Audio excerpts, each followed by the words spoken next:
ጤና ይስጥልን የተወደዳችሁ ተመልካቾቻችን እንዴት ቆይታችኋል? ከኢትዮጵያ ቴሌቪዥን የዕለተ ሐሙስ የህዳር 10 2013 ዓ.ም የኢቲቪ 4 ማዕዘን ዜና ወጃችን ተጀምሯል። አብራችሁ አበይት ጉዳዮቹን እናስቀድማለን።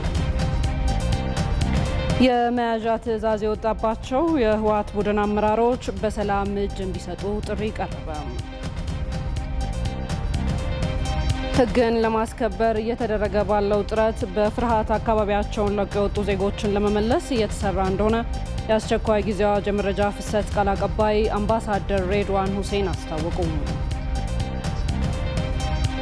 ከውጪ በዲሞክራሲያዊት ሪፐብሊክ ኮንጎ ተከስቶ የነበረው የኢቦላ ወረርሽኝ ማብቃቱን የሀገሪቱ ጤና ሚኒስቴር አስታወቀ። የሚሉት አበይት ጉዳዮቻችን ናቸው።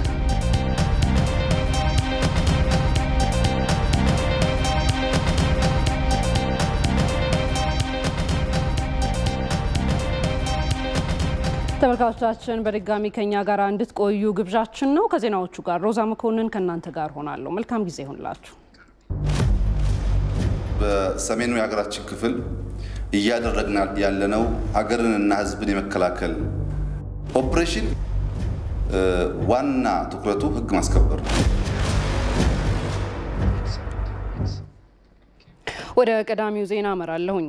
የመያዣ ትዕዛዝ የወጣባቸው የህወሓት ቡድን አመራሮች በሰላም እጅ እንዲሰጡ ጥሪ ቀረበ። የህወሓት ቡድን ታጣቂዎች እንደ ማይካድራ ባሉ ስፍራዎች በሰላማዊ ዜጎች ላይ በማንነት ላይ ያነጣጠረ ግፍ መፈጸማቸውን በተለያዩ የዜና አውታሮች ተዘግቧል። ይህም ባለፉት 2 ዓመታት ውስጥ በተለያዩ ቦታዎች በዚሁ ወንጀለኛ ቡድን ሲቀነባበሩ ከነበሩ ህዝብ የማጫረስ ስራዎች ጋር የሚያያዝ ነው። የፌደራል መንግስት በእነዚህ የጥፋት ድርጊቶች ተጠያቂ የሆኑ አካላትን ለፍርድ ለማቅረብ ያለውን ቁርጠኝነት በድጋሚ አረጋግጧል። በትግራይ የህግ የበላይነትን የማስከበር ስራ የመጨረሻ ምዕራፍ ላይ የሚገኝ መሆኑ የተገለጸ ሲሆን ጽንፈኛው የህወሓት ቡድን ኃይሎች እንደ ማይካድራ ባሉ ቦታዎች ላይ የፈጸሙት ድርጊት በኢትዮጵያ ህግም ሆነ በዓለም አቀፍ ህግ በወንጀል ሊያስጠይቁ የሚችሉ ጥፋቶች መሆናቸውን ሊገነዘብ ይገባል መባሉን ከአስቸኳይ ጊዜ አዋጅ መረጃ ማጣሪያ ያገኘነው መረጃ ያመለክታል።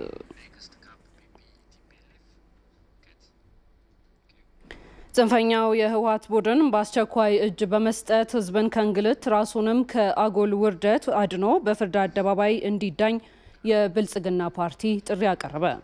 መጥፊያው እየቀረበ የመጣው የማፊያ ቡድን በሀገር መከላከያ ሰራዊት እየደረሰበት ካለው ሽንፈት የተነሳ በከፍተኛ ሁኔታ የመዳከምና የመፈረካከስ ሁኔታ ውስጥ እንደሚገኝ ፓርቲው ገልጿል። ይህ ቡድን የመጨረሻ አማራጮችን ሁሉ ተጠቅሞ እየፈነቀለ ያለው ድንጋይ ሁሉ እንቅፋትና መጥፊያው የሆነ ከፍርድም እንደማያስመልጠው እየተረዳው መጥቷል ብሏል። ፓርቲው መቀለ የመሸገው ሽፍታ ቡድንና ያሰማራው ሰራዊት በቀለበት ውስጥ እየተሽከረከረ መውጫው ጨንቆት በሀገር መከላከያ ሰራዊት ሽንፈትን እየተከናነበ መሆኑ ግልጽ ነው ብሏል። በነፍስ ግቢና ውጭ ውስጥ ሆኖ ዝብርቅርቅ የወጣ መግለጫ መስጠት፣ ሲዘርፍ የኖረውን ጥሪት ሁሉ ለጦር ሜዳ መገበር፣ መከላከያ ሰራዊታችን ላይ የጫረውንና የፈጸመውን ግፍ ክዶ ቀኑን ሙሉ ተወረርኩ ብሎ ማላዘን መገለጫው ሆኗል ብሏል። ፓርቲው በመግለጫው ታሪክ የሚያበላሽ ጦርነት ውስጥ አልሳተፍም ብሎ ለጦርነቱ ጥሪ ጆሮ ዳባ ልበስ ያለው የትግራይ ህዝብ ምላሽ መጨረሻውን እያፋጠነውና ህዝቡ ከመከላከያ ሰራዊት ጎን እየተሰለፈ መሆኑ ቡድኑን ከፍተኛ ተስፋ መቁረጥ ውስጥ እንደከተተውም ፓርቲው ገልጿል።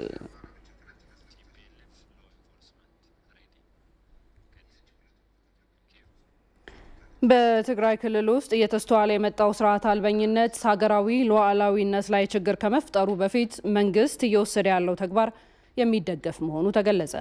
በመንግስት በኩል እየተወሰደ ያለው ህገ መንግስቱን የማስከበር ተግባራትም ተጠናክረው ሊቀጥሉ ይገባል ተብሏል። ሀብታሙ አሻግሬ ዝርዝሩን ይዞታል። በኢትዮጵያ ከ2 ዓመት በፊት ከመጣው ለውጥ ማግስት ከፌደራሉ መንግስት ጋር ሆድና ጀርባ የሆነው ህገወጡ የህወሓት ስብስብ ህገ መንግስታዊ ስርዓቱን ለመናድ ላይታች ሲል ከርሟል።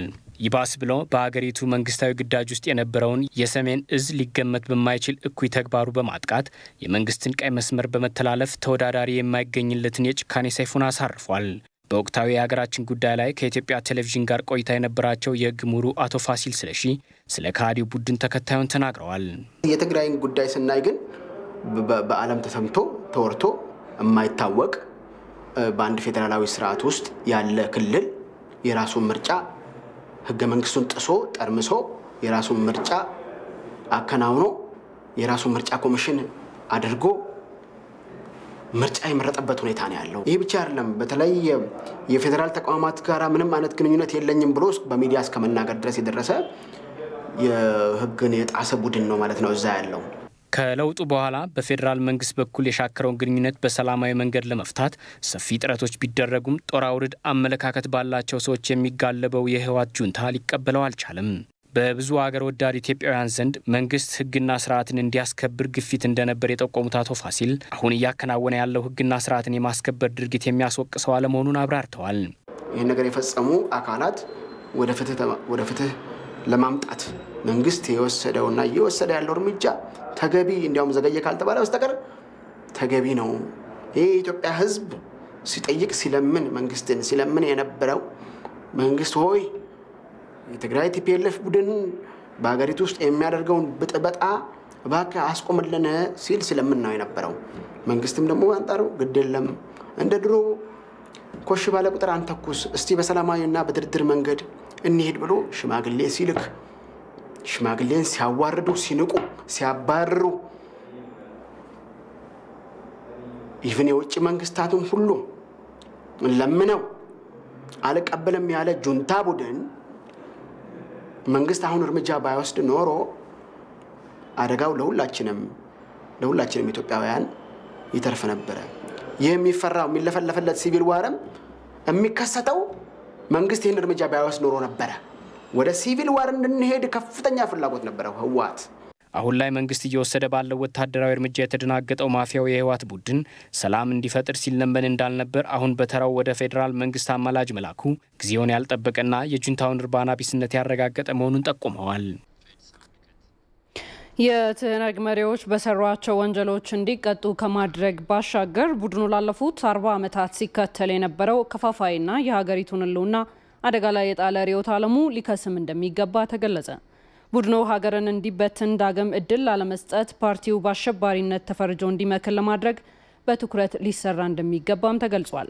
የአማራ ክልል ርዕሰ መስተዳድር የህግ ጉዳዮች አማካሪ አቶ ምርሃ ጽድቅ መኮንን ለኢትዮጵያ ቴሌቪዥን እንደገለጹት በአሁኑ ሰዓት ጽንፈኛው የህወሓት ቡድን ብቻ ሳይሆን ርዕዮተ ዓለሙ ጭምር ሊመክን እንደሚገባ ተናግረዋል። የህወሓት መሪዎች ልክ እንደ ናዚ ወንጀለኞች እንደ ጦር አዛዦች በመሪነታቸው ምክንያት በከፍተኛ ደረጃ እንደሚጠየቁ እንደሚቀጡ አንድና ሁለት የለውም። ይሄ ማለት ግን ህወሓት ይከስማል ማለት አይደለም። ሙሉ በሙሉ ህወሓት ከና አይዲዮሎጂ ነው መጥፋት ያለበት። ህወሓት ጠፍቶ ህወሓት ቢ ሊተርፍ አይችልም።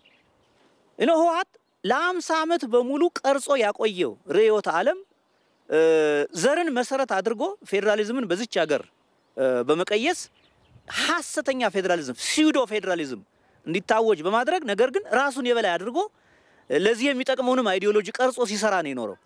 ስለዚህ ህወሓትን እንደ ድርጅት ካላጠፋው ግን እርሾው ይቀጥላል።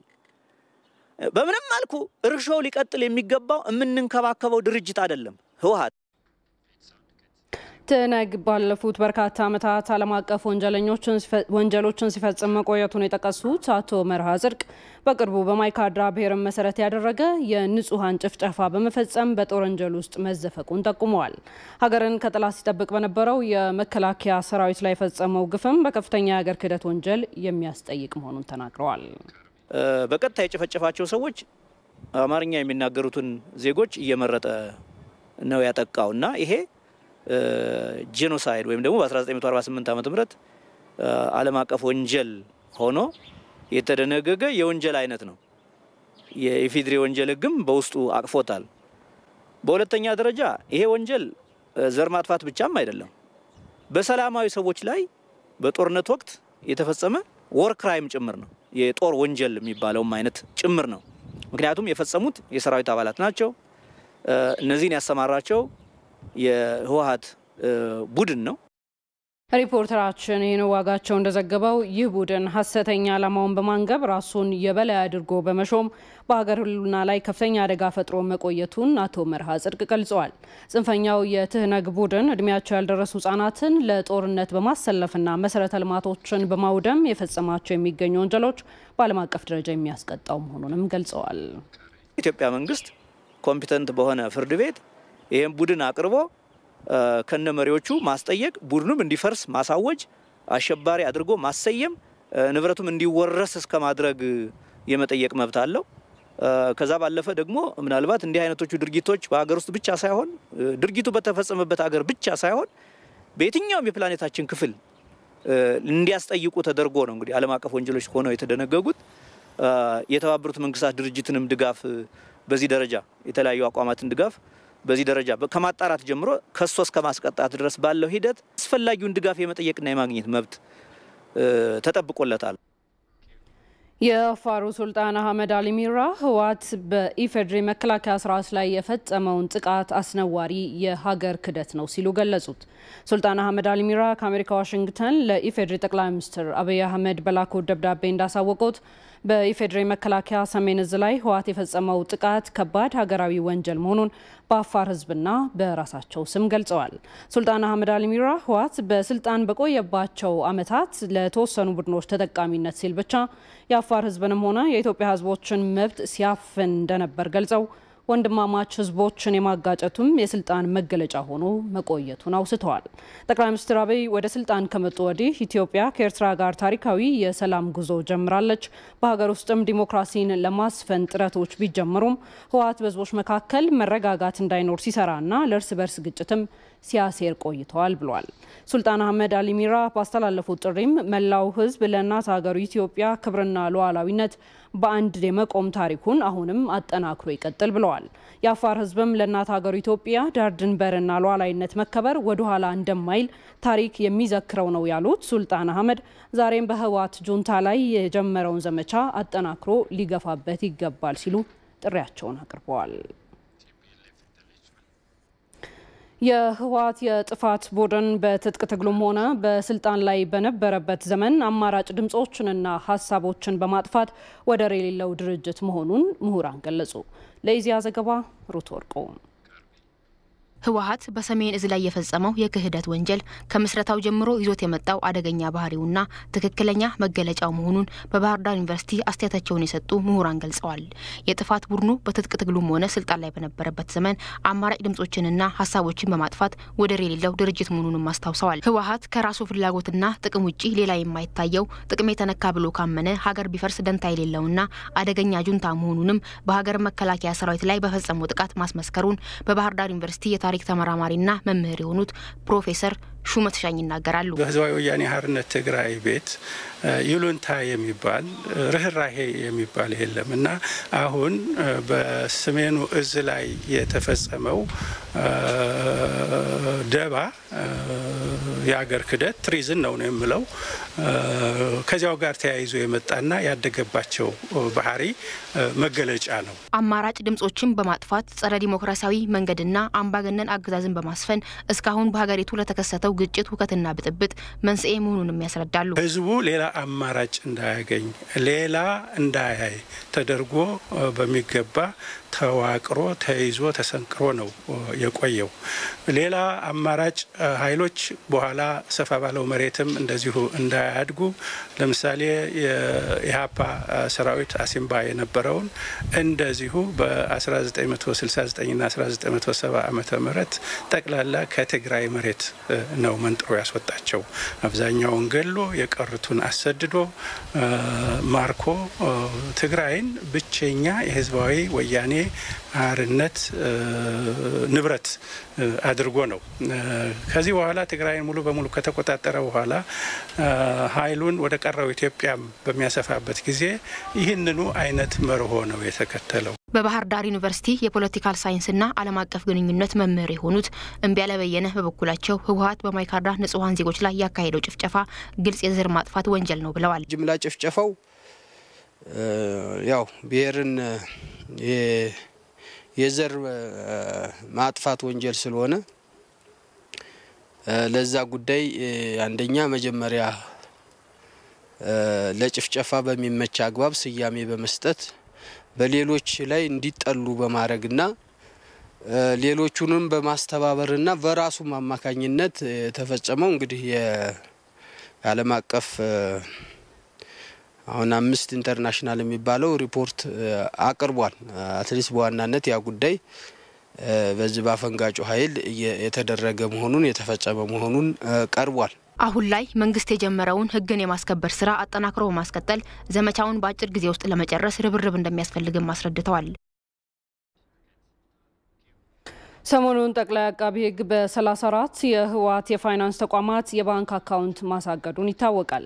ከፋይናንሱ ባለፈ የተቋማቱ ንብረትም በቁጥጥር ስር እየዋለ ነው። በዚሁ ርዕሰ ጉዳይ ላይ ተጨማሪ መረጃዎች ሊያደርሱን እዚህ ስቱዲዮአችን እንግዳ ጋብዘናል። እንግዳችን የጠበቃና የህግ አማካሪ የሆኑት አቶ ቴዎድሮስ ጌታቸው ናቸው። ከሳቸው ጋር ቆይታ እናደርጋለን። ጤና ይስጥልን አቶ ቴዎድሮስ፣ እንኳን ደህና መጡ።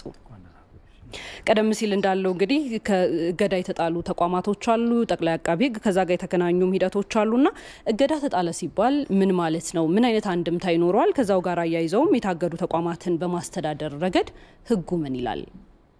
ጥሩ ከመልካም ከህጉ መነሻ ብንጀምር ጥሩ ነው የሚሆነው የበለጠ ግልጽነት ለመፍጠር ማለት ነው።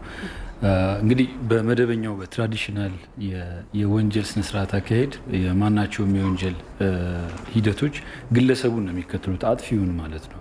አጥፊውን ነው የሚከተሉት። ግን በኋላ በዓለም ላይ እየተፈጸሙ ያሉ ወንጀሎች የበለጠ ውስብስብ እየሆኑ ሲመጡ በተለይም ፋይናንስን ለወንጀል መጠቀም እየተለመደ ሲመጣ ካለፉት 20 ዓመታት ወዲህ እያደገ የመጣ በዓለም ላይ አንደርስታንዲንግ ያለና ግለሰቡን በትራዲሽናል በነበረው ኮንቲኔንታል ምን ልንለው እንችላለን በዛ አረዳድ ግለሰብን ይከተል የነበረው የወንጀል ኃላፊነት ፋይናንሶችንም ለወንጀሉ መነሻ የሚሆኑ ፋይናንሶችን የመከተል አዝማሚያ ነው የተደረሰበት ድምዳሜም ይሄ ነውና በዚህ አግባብ ኢትዮጵያ የፈረመቻቸው ስምምነቶች አሉ፣ ዓለም አቀፍ ስምምነቶች።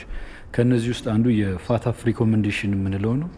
በዚህ ሪኮሜንዴሽን መሰረት የውስጥ ህጎቻችን የማስተካከል ግዴታ ነበረብን እና እነሱ ህጎች ተስተካክለዋል። በዛ ልክ ዓለም አቀፍ ስታንዳርዱን በጠበቀ ልክ ማለት ነው። ስለዚህ እነዚህ ህጎች እነዚህ አዳዲስ የህግ አረዳዶች ዋነኛው ዓላማቸው ይሄ እያደገ የመጣውን የወንጀል ባህሪ በተለይ ከዚህ ከአንቲ መኒ ላውንደሪንግ፣ ቴሮሪስት ፋይናንሲንግ፣ ሽብርተኝነትን በገንዘብ መደገፍ፣ ህገወጥ ገንዘብን ህግ አስመስሎ ማቅረብ፣ ሙስና የመሳሰሉትን ጉዳዮች ለመዳኘት እነዚህን ፋይናንሻል አስፔክቱን የወንጀል ጉዳዩን ሰውየውን ይዞ ማሰሩ ብቻም ሳይሆን አዲስ የመጣው አረዳድ እና አሁንም ዓለም ላይ እየተገበረ ያለው አረዳድ ፋይናንሱን እየተከተሉ ለወንጀሉ እንዳይጠቀምበት ማድረግ ማለት ነው። ያ ፋይናንስ እንዳይሰራ ማድረግ፣ ፓራላይዝ ማድረግ ማለት ነው እና አጠቃላይ የህግ መነሻው ይሄ ነው። ሌላው እንግዲህ አሁን በመገናኛ ብዙሃኑም እንደሰማ ነው የፌዴራል ጠቅላይ አቃቢ ህግ የነዚህን ድርጅቶች 34 የሚደርሱ ድርጅቶች አካውንቶች ያግዳል የሚል ነው እና አሁን ማገድ በህግ አነጋገር ተጨማሪ ጉዳት እንዳይደርስ መከላከል ያን ለማድረግ የሚያስችል ስነ ስርዓት ነው ማለት ነው ማገድ።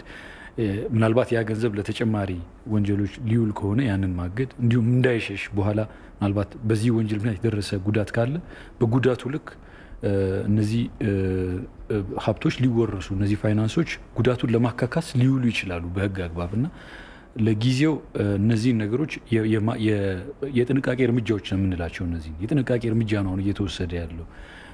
ከዛ ባለፈ ግን በመሰረታዊነት እነዚህ 34 ድርጅቶችም ሆኑ ሌሎች ከዚህ በኋላ በህግ አግባብ ጉዳያቸው የሚታይ አካላት በህግ ደረጃ ንጹህ ናቸው ተብሎ ነው የሚገመተው ጥፋተኝነታቸው እስኪረጋገጥ ድረስ ማለት ነው። ስለዚህ ገና ወደ ፕሮሲዲንግ ወደ ሂደቱ እየተገባ ነው ያለው ማለት ነው እና በህግ አነጋገር አሁን እየተወሰደ ያለው እርምጃ በተለይ ማገዱ ማለት ነው ማገዱ በቀጥታ ከጥንቃቄ እርምጃዎች ጋር የሚያያዝ ነው። አንድም ንብረቱ ወደ ተጨማሪ የወንጀል ድርጊቶች መፈጸሚያ እንዳይሆን፣ ሁለተኛ እንዳይሸሽ በዋናነት ይሄን ለማረጋገጥ እየተወሰደ ያለ ነው የሚሆነው እርምጃው።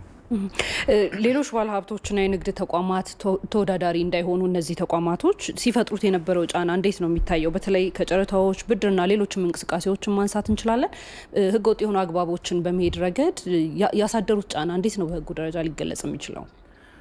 አሁን እነዚህ ነገሮች አሁን የፌዴራል ጠቅላይ አቃቢ ህግም ሆነ ፌዴራል ፖሊስ በተሰጣቸው የምርመራ ስልጣን መሰረት መርምረው የሚደርሱበት ነው የሚሆነው። ወደፊት እነዚህ በጣም ሰፊ ስራ ነው ኦብቪየስሊ የሚሆነው።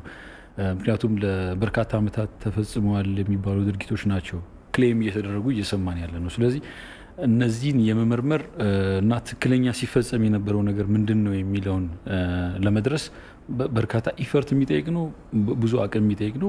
ምርመራውም ሰፊ ነው የሚሆነው። እንዲህ በቀላሉ ድምዳሜ ላይ የምንደርስበት አይሆንም። ቀደም ላይ እንደጠቀስኩት እነዚህ ድርጅቶችም ሆኑ እነዚህ ሌጋል ፐርሶናሊቲ ያላቸው ድርጅቶችም ሆኑ ግለሰቦች በህግ ሂደቱ ላይ ንጹህ ሆኖ የመገመት መብት አላቸው። ስቲል እስከመቼ የፌዴራል ጠቅላይ አቃቢ ህግ እንዲሁም ፖሊስ ተገቢውን ማስረጃ አደራጅተው ለፍርድ ቤት ማቅረብ እስከሚችሉ ድረስ ማለት ነውና አጠቃላይ ሂደቱ በዚህ የሚመራ ነው። አንድ ነገር ኮሜንት ማድረግ የሚቻለው ምንድነው የለውጡ መነሻ የሆኑት ለውጡን ያነሳሱት ካለፉት 3 አመታት በፊት በነበሩ እንቅስቃሴዎች ማለት ነው በዋናነት ሲቀርብ የነበረው ክስ ለለውጡ ምክንያት የነበሩ ያላግባብ ተጠቃሚነት ነው የሚሆነው እና እነሱ ናቸው ብዙ ነገሮችን ትሪገር ያደርጉት ያነሳሱት የሚሆኑት እነዚህ አላግባብ ኢምበዝል ሲደረጉ አላግባብ ሲመዘበሩ ነበሩ የሚባሉ ሂደቶች በአንድም በሌላ መንገድ ከዚህ ጋር ሊያያዙ ይችላሉ። አሁን ላይ መናገር የምንችለው ግን ይሄ ምርመራ በትክክል ስታንዳርዱን በጠበቀ መልኩ ተመርቶ በህግ አግባብ የሚደረስባቸው የአቃቢ ህግም ሆነ የፖሊስ ተቋማቱ ሌሎች የጸጥታ ተቋማት የሚመለከታቸው በህግ ስልጣን የተሰጣቸው ማለት ነው ተቋማት የሚደርሱባቸው ድምዳሜዎች በጣም ወሳኝ ነው የሚሆኑት። ከዚህ አንፃር ብዙ መንገዶችን ሊከተሉ ይችላሉ። ቀደም ብዬ የጠቀስኩት ከፋታፍ ሪኮሜንዴሽን በመለስ የሀገር ውስጥ ህጎችን በዛ ልክ የማስተካከል ወይም የዓለም አቀፍ ግዴታዎቻችን የመወጣት ሂደት ውስጥ በነበርንበት ወቅት ህጎቹ በሚሻሻሉበት ወቅት ማለት ነው በርካታ አዳዲስ የምርመራ ስልጣኖች የክስ ስልጣኖች ለነዚህ ተቋማት ተጨምረዋልና በዛ አግባብ ይመራል ማለት ነው። ግን የተወሰዱ እርምጃዎችን በህጉ እንዴት ያዩታል? አሁን ላይ በተለይ የነበሩ እነዚህ አይነት ለመነሻቸው ምክንያት የሆኑ ለመታገዳቸው ምክንያት የሆኑ ሀሳቦች አሉና ያንን እርምጃ እንዴት ይመለከቱታል? አያይዘው የታገዱ ተቋማት እጣ ፈንታስ ምንድነው ሊሆን የሚችለው? ጥሩ አሁን እንግዲህ እነዚህ እርምጃዎች መሰረት የሚያደርጓቸው የአዋጅ ቁጥር 780 ይሄ አንቲ መኒ ላውንደሪንግ እና ቴሮሪስት ፋይናንሲንግ ለመከላከልና ለመቆጣጠር የወጣውን አዋጅ ቁጥር 780 በ2005 ዓመተ ምህረት ወጥቶ በስራ ላይ የዋለ ነው። እሱን ነው እየተፈጸመ ያለው።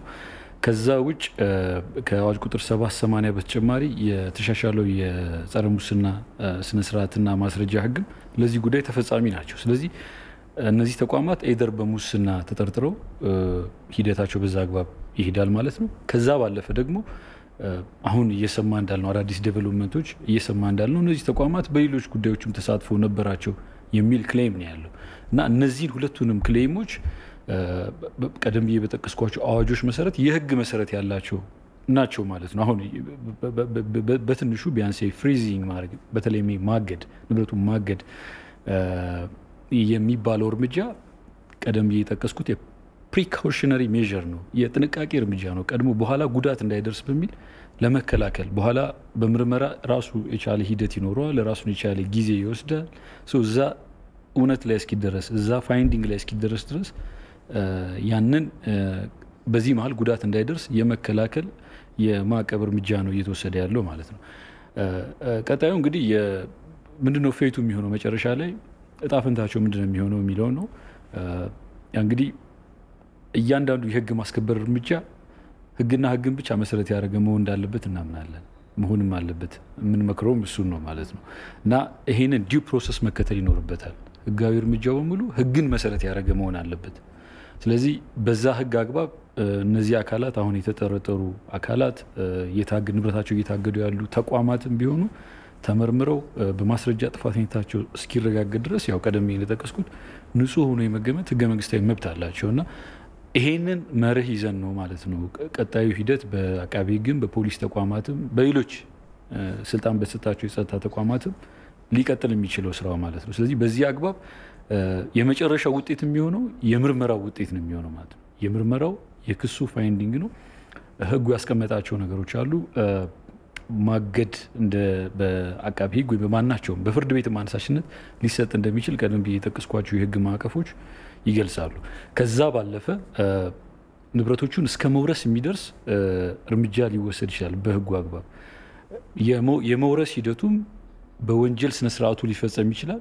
ምናልባት ያ የማይፈጸምበት አግባብ ካለ ህጉ የሲቪል ፕሮሲጀርን መንገድ አስቀምጧል። ቀደም ብዬ የጠቀስኩት በተለይ አዋጅ ቁጥር 780 ይህን ጉዳይ በቀጥታ የሚዳኝ ነውና በዚህ ረገድ በሁለቱም በወንጀልም በፍትሐ ብሔርም ኃላፊነትን ሊያስከትል የሚችል ነው ማለት ነው።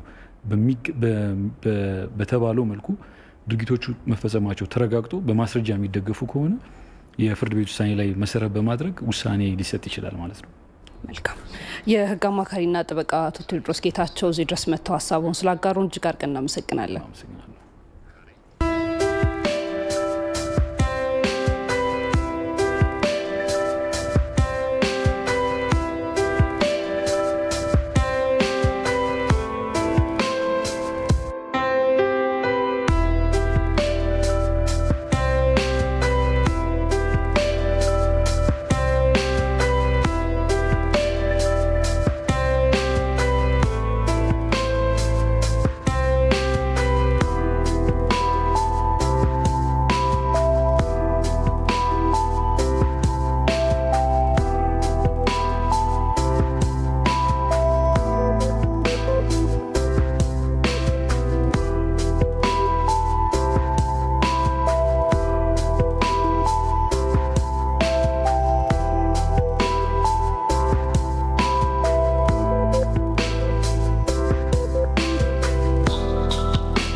ተመልካቾቻችን ከኢትዮጵያ ቴሌቪዥን በቀጥታ የኢቲቪ 4 ማዕዘን ዜና ወጃችንን በመከታተል ላይ ትገኛላችሁ። ከሃዲው የህወሓት ቡድን ለራሱ ጥቅም ሲል የሚያደርሰው የንጹሃን ዜጎች ጭፍጨፋ ህዝባዊ ተቆርቋሪነት እንደሌለው የሚያሳይ ነው ተባለ። ቡድኑ ለግለሰቦች ይቅርና ሀገርን ለጠላት አሳልፎ የመስጠት የክህደት ተግባሩን የፈጸመ እንደሆነም ይገለጻል። ይመራደም ተጨማሪውን ይዟል። በኢትዮጵያውያን ላይ ይሆናሉ ተብሎ የማይታሰቡ ክፉ ድርጊቶች ሁሉ ለዓመታት በህወሓት ሲፈጸሙ ስለመቆየታቸው በርካቶች ይናገራሉ። በአዛውንቶች ይሁንታ የሚመራ ሴረኛ የፖለቲካ ቁማር፣ የከፋ ግፍና ሰቆቃን በመፈጸም ዜጎችን ማሳደድ፣ የሀገርን ሀብት ሰርቆና መዝብሮ ለራስ ጥቅም ማዋል እንዲሁም ዘመንና ትውልድ የማይቀይራቸው ያረጁ ያፈጁ ግትር አስተሳሰቦች የህወሓት ከብዙዎቹ በጥቂቶቹ መገለጫዎቹ ከሆኑ ዓመታት ተቆጥረዋልም ይባላል። የእነሱን በስልጣን ላይ የመኖር እስትንፋሳቸውንና ጥቅማቸውን ለማስቀጠል ደግሞ ንጹሃንን ለመስዋዕትነት የማቅረብ የማያቋርጥ ሰይጣናዊ አባዚያቸው ሌላኛው የህወሓት ጭካኔ መለያውም ሆኗል። ከቅርቦቹ የሁለት ዓመታት ስንክሳሮችና የንጹሃን ዜጎች ጭፍጨፋ በስተጀርባም የህወሓት ጥቅመኛ ባለስልጣናት እጅ ስለመኖሩ መንግስት በተለያዩ ጊዜያት በሰጣቸው መረጃዎችም ሲገልጽ ቆይቷል። በህዝብ ለውጥ ተፈላጊነት ከማዕከላዊ ስልጣናቸው ከተወገዱ በኋላ እኔ ካልበላሁት ጭሬ ላፍስሰው እንዲሉ ኢትዮጵያና ዜጎቿ መልካቸውን በቀያየሩ በእነሱ ሴራዎች ብዙ ተፈትነዋል። የመሰሪዎቹ ክፉ ድርጊታቸው አላባራ ማለቱን ተከትሎ የተማረሩ ኢትዮጵያውያንም መንግስታቸው ህግን እንዲያስከብር ተደጋጋሚ አቤቱታን ሲያቀርቡ ቢቆዩም መንግስት ግን ጊዜ ሰጥቶ በሆደ ሰፊነት ቆይቷል። ቀደም ብሎ የሰቆቃ ብትርና ግፍን በግለሰቦች ላይ ሲፈጽም የቆየው ከሃዲው የህወሓት ቡድን በቅርቡ ሀገርን ወደ ማፍረስ የህልም ቅዠት ተሸጋግሮ የሰሜን እዝ ላይ የፈጸመው ድርጊትም በታሪክ ተሰንዶ የማያልፍ የለምና ቀናቶች እየነጎዱ ነው። ይህን ካደረጉም በኋላ አጸፋዊ እርምጃን በመውሰድ ሀገርን የማዳንና የህልውና ዘመቻ መንግስት ተገዶ ወደ ጦርነት የገባበት ክስተትም ሆነ። የሰሜን እዝ የመከላከያ ሰራዊት አባላት ላይ የፈጸሙት የክህደት ተግባርም ኢትዮጵያውያንን ከጫፍ እስከ ጫፍ አስቆጥቷል። ገና ከጅምሩ እሱ በለኮሰው እሳት የሚወሰድበትን አጸፋዊ እርምጃ መቋቋም ያቃተው ከሃዲው የህወሓት ቡድን በማይካድራ በፈጸመው የንጹሃን ጭፍጨፋ የጭካኔ ጥጉን ሲያሳይ የድርጊቱ ሰለባዎችን ደግሞ ቤት ይቁጠረው አስብሏል። ወትሮም ቢሆን ለንጹሃንና ለሀገር ጉዳይ ግድ የማይሰጠው ዘራፊው የህወሓት ቡድን ገና ወደ ስልጣን ሲመጣ ጀምሮ ይዞት የዘለቀውን የሰው በላነት ቁማር ግባ ከመሬቱ ሊፈጸም በተቃረበበት በዚህ ወቅትም የጣረ ሞት ስቃይ አድርጎታል። የሆነ ሆኖ ግን አሁን በተጀመረው ህግን የማስከበር ዘመቻ አንድም ለህግ ቀርቦ አሊያም ተደምስሶ ከሃዲውን የህወሓት ቡድን ኢትዮጵያና ኢትዮጵያውያን የሚገላገሉበት ጊዜ ሩቅ አይመስልም።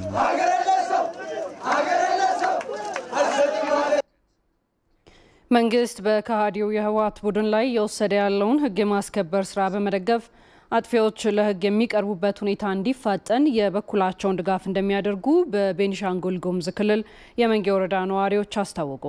ነዋሪዎቹ በመከላከያ ሰራዊት ላይ የደረሰውን ጥቃት የሚያወግዝ ሰላማዊ ሰልፍም አካሂደዋል። ጀማል አህመድ በቤኒሻንጉል ጉሙዝ ክልል የመንጌ ወረዳ ነዋሪዎች መንግስት የጀመረውን ህግ የማስከበር ስራ እንደግፋለን፣ ከጀግናው የሀገር መከላከያ ሰራዊት ጎን እንቆማለን፣ ለሀገራችን ሰላምና ደህንነት እንታገላለን የሚሉ መፈክሮችን በመያዝ ነበር ሰላማዊ ሰልፍ ያካሂዱት። የህወሓት ቡድን የሀገር ኩራት በሆነው የመከላከያ ሰራዊት ላይ የፈጸመው ዘግናኝ ጥቃት አስነዋሪ መሆኑን የገለጹት ነዋሪዎቹ መንግስት እያከናወነ ያለውን ህግ የማስከበር ስራ እንደሚደግፉ ገልጸዋል። መከላከያ ሰራዊታችን ላይ የደረሰው ጥቃት በጣም እናወግዘዋለን። ስለዚህ በጣም እንቀውማለን። እስከ መጨረሻም ከመከላከያ ሰራዊታችን ጎን እየቆም የህዝብ ጠላቶችን እስከ መጨረሻ እናወድመዋለን። ሀገር መከላከያ ማለት የኛ ባንዲራ ነው። መከላከያ ማለት የኢትዮጵያ የሚናገራበት ነው። መከላከያ ማለት ለብሔር ብሔረሰብ የቆመ መከላከያ ነው። ስለዚህ መከላከያ ላይ የደረሰ ጥቃት ለማውገዝ ነው የወጣው። የመንጌ ወረዳ ዋና አስተዳዳሪ አቶ ከማል ሐሚድ በበኩላቸው ህወሓት በሰራዊቱ ላይ የፈጸመውን ጥቃት የወረዳው ህዝብና መንግስት በጥብቅ እንደሚያወግዘው ገልጸዋል። እነዚህ ጥፍር የነቀሉ ሰው የገደሉ ሀብ ያሰረፉ ለህግ ለማቅረብ መንግስት ለሚወስደው ማንኛውም እርምጃ የምንደግፍ መሆኑ እንገልጻለን። በሰላማዊ ሰልፉ ላይ የክልሉ ርዕሰ መስተዳድር ወክለው የተገኙት አቶ ሃሩን ኡመር በበኩላቸው ህወሓት በክልሉ የተለያዩ የጥፋት ተግባራትን ሲፈጽም መቆየቱን ተናግረዋል። መተከል አካባቢ ላይ ቲቢኤልኤፍ የፈጠረው ያለው ነገር ብር የከፈለ ብሔረሰቦችን ኢኮኖሚ የሚደረግበት የሚታፈንበት አባሰቃቂ ሁኔታ የሚገደልበት አዋቦች ናቸው ያሉ። ይህ ተልዕኮ የኛ ክልል ወይም ደግሞ የጉሙዝ ብሔረሰብ አይደለም። ተልዕኮው የቲቢኤልኤፍ የህወሓት ተልዕኮ ነው። ስለዚህ እዚህ ያላችሁ ሚሊሺያ አባላት፣ የፖሊስ አባላት፣ ቀበሌ ቀመራብር አመራሮች፣ ህዝቡ፣ ወጣቶች አንድ ኮሽታ እንዳይፈጠር ሰብ እንዲቆሙ መልእክት እናስተላልፋለን። የመንጌ ወረዳ ነዋሪዎች የአካባቢያቸውን ሰላም በመጠበቅ በክልሉ የተጀመሩ የልማትና የመልካም አስተዳደር ስራዎች ተጠናክረው እንዲቀጥሉ የበኩላችንን እንወጣለን ሲሉ ባካሄዱት ሰላማዊ ሰልፍ ገልጸዋል። ጁንታው የህወሓት ቡድን በሰሜን እዝ የመከላከያ ሰራዊት ላይ ያደረሰው ጥቃትና ዝርፊያ በመቃወም እንዲሁም መንግስት ህግን ለማስከበር እየወሰደ ያለውን እርምጃ በመደገፍ በአፋር አዋሽ 7 ከተማ ሰላማዊ ሰልፍ ተደርጓል። መንግስት እየወሰደ ያለውን እርምጃ ከዳር ለማድረስ ከጎን በመሆን ድጋፍ እንደሚያደርጉም ሰልፈኞቹ ገልጸዋል። ሰሜን እዝ ላይ የተደረገው አጸያፊ የጁንታ ቡድን ያደረገው አጸያፊ ተግባር እናወግዛለን። በአዋሽ ከተማ ደረጃ መከላከያ ሰራዊት ደግሞ እየወሰደ ያለው እርምጃ እንደግፋለን። መከላከያ ሰራዊቱ ላይ የደረሰው የህይወት መጥፋት እንቃወማለን።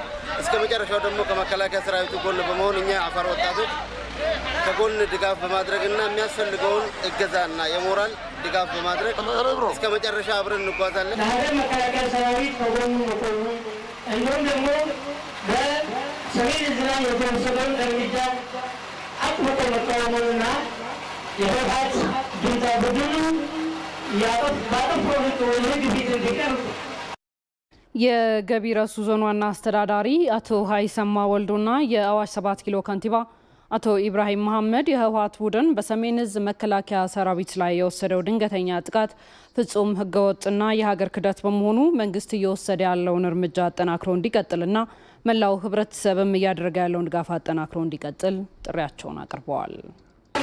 ሀገር ከሃዲዎች ናቸው ህወሓቶች የሌለበት የዘረፉ ነገር መልሶ ለመውደም መልሶ ለመበተን የንሰሩት የፈለቀሉት ድንጋይ የለ።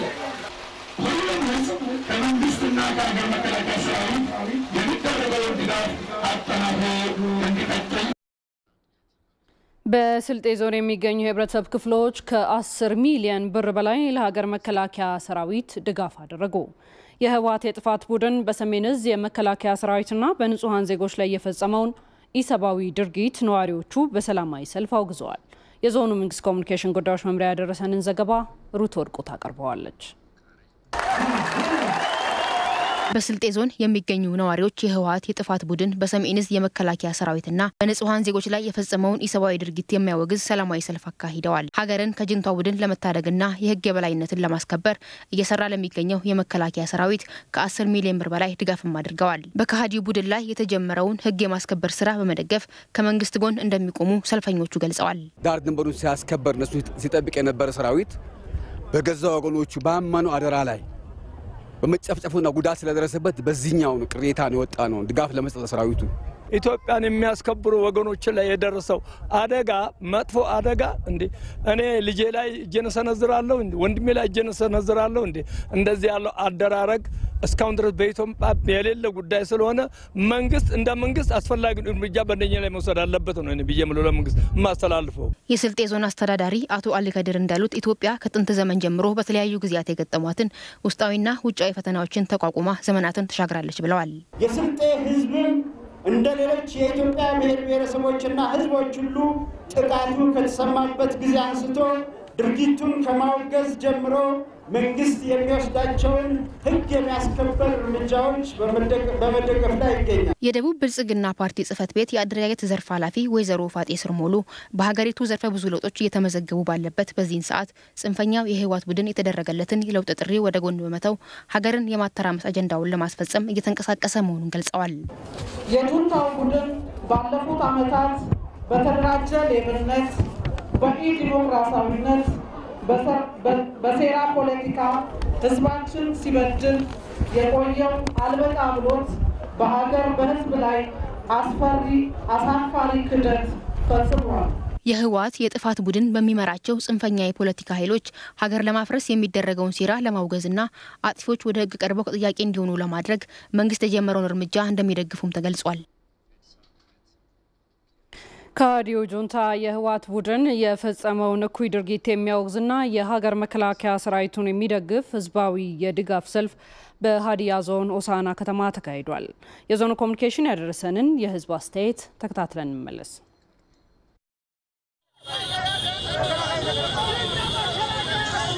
የመከላከያ ሰራዊት ላይ የወሰደብን ጥቃት በጣም ስላናደደኝም ጭምር ነው ዛሬ ሊደግፍ የወጣሁት።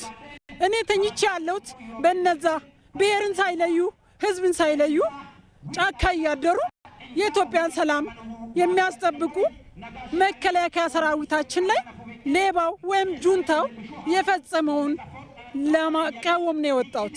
ሰሜን ዕዝ ላይ የተፈጸመው ጥቃት ሰራዊታችን ላይ ወንድሞቻችን ላይ አባቶቻችን ላይ የተፈጸመው ጥቃት ላይ ሁላችንም በጣም አዝነናል። ሁላችንም በጣም ናዘነው። ስለዚህ ይሄንን ለማውገዝ ነው ዛሬ እዚህ ሰልፍ ላይ የተገኘሁት ማለት ነው።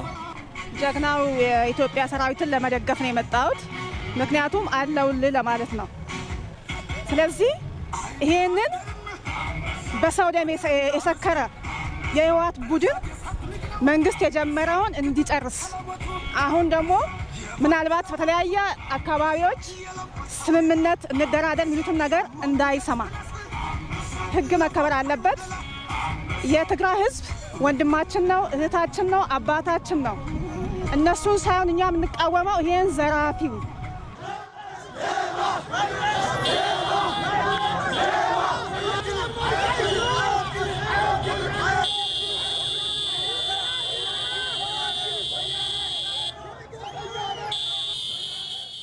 ከዚህ በኋላ ባለው ላይ በገንዘብም በጉልበትም ለመደገፍ እንደተዘጋጀው ነው። ውጊያን መዋጋት የማልችል ከሆነ ምግብ ያቀረብኩ ለመከላከያ ሰራዊቱ ለመሆን ከሀዲያ ዞን አንዱ እኔ እንደሆንኩ ለመግለጽ እወዳለሁ። መንግስት እየወሰደ ያለው እርምጃ ደግሞ የትግራይ ህዝብን የነጠላ እንዲሆንና የትግራይ ህዝብን እኛ እንወዳለን፣ አንድ ነን፣ ማንንም ከማንም አንለይም። ሌባውን ግን ለይቶ መንግስት በህግ እንዲጠየቁ እንዲያደርግ የትግራይ ህዝብ እነዚህን ሌቦችን እንዲያወጣ በእግዚአብሔር ስም እለምናለሁ።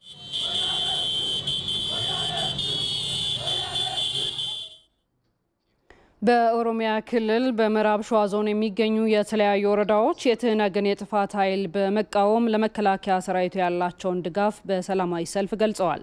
ለመከላከያ ሰራዊቱም ከ80 በላይ የእርድ በሬዎችን ድጋፍ አድርገዋል። ዝርዝሩን ብሩክ ተስፋ ያዘጋጅቷል። በኦሮሚያ ክልል ምዕራብ ሸዋ ዞን ኖኖ ዳኖና ሚዳቀኝ ወረዳ ነዋሪዎች በመከላከያ ሰራዊት ላይ የተፈጸመውን የክህደት ተግባር በመቃወም መንግስት እየወሰደ ያለውን እርምጃ አጠናክሮ እንዲቀጥል ባደረጉት የድጋፍ ሰልፍ ጠይቀዋል። ነዋሪዎቹ ከ80 በላይ የእርድ በሬዎችን ለመከላከያ ሰራዊት ድጋፍ አድርገዋል። በመከላከያ ሰራዊቱ ላይ የተፈጸመው ጥቃት ሀገርንና ህዝብን መካድ መሆኑንም ተናግረዋል።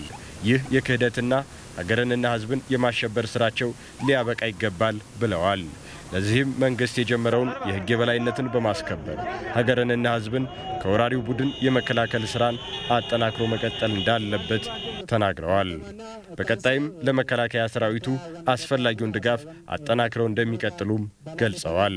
መከላከያ ተነካ ማለት እቺ ሀገር እንደተነካች ነው የሚቆጠረው እና መከላከያ ተመታ ማለት ወደ ውጭ ሀገር ወረራው ሀገር ተከፈተች እንደማለቱ ነው እና መከላከያ የሀገር መከላከያችን የኛ አይን ስለሆነ መጠበቅ አለብን ብለን ነው ዛሬ ወጣ ነው።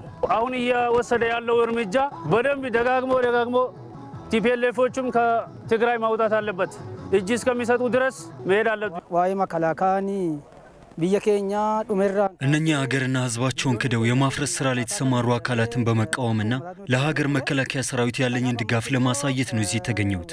ዘራፊዎቹ እስኪወገዱ ድረስ በገንዘብም ሆነ በአይነት ድጋፋችንን አጠናክረን እንቀጥላለን። ድጋፉ እብሪተኛውን የህወሓት ጁንታ ቡድን ለማስወገድ መከላከያ ሰራዊቱ እያደረገ ላለው ተጋድሎ ከፍተኛ እገዛ እንዳለው በጦር ላይ ማሰልጠኛ የመከላከያ ሰራዊት ተወካይ ሻለቃ ኤርሚያስ አቼ ተናግረዋል። ለመከላከያ ሰራዊት ያለው ፍቅራችሁን ለመግለጽ ስጦታችሁን ለመስጠት ግዚያችሁን ሰውታችሁ ጤፍ ማጨድ አለ፣ እህል መሰብሰብ አለ።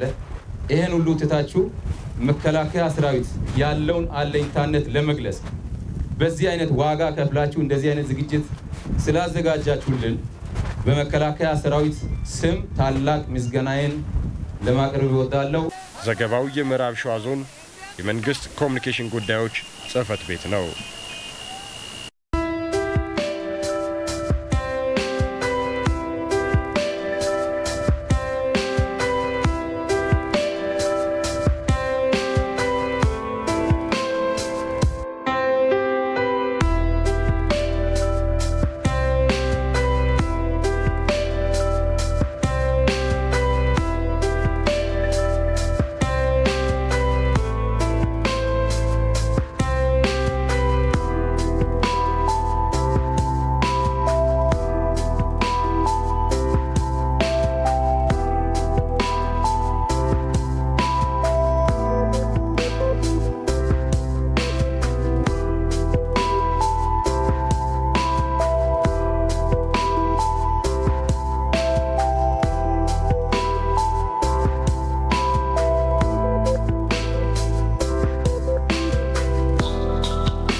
ኢቲቪ 4 ማዕዘን ዜና ወጃችን እንደቀጠለ ነው የሚገኘው። ወደ ውጭ ጉዳዮቻችን አምርተናል።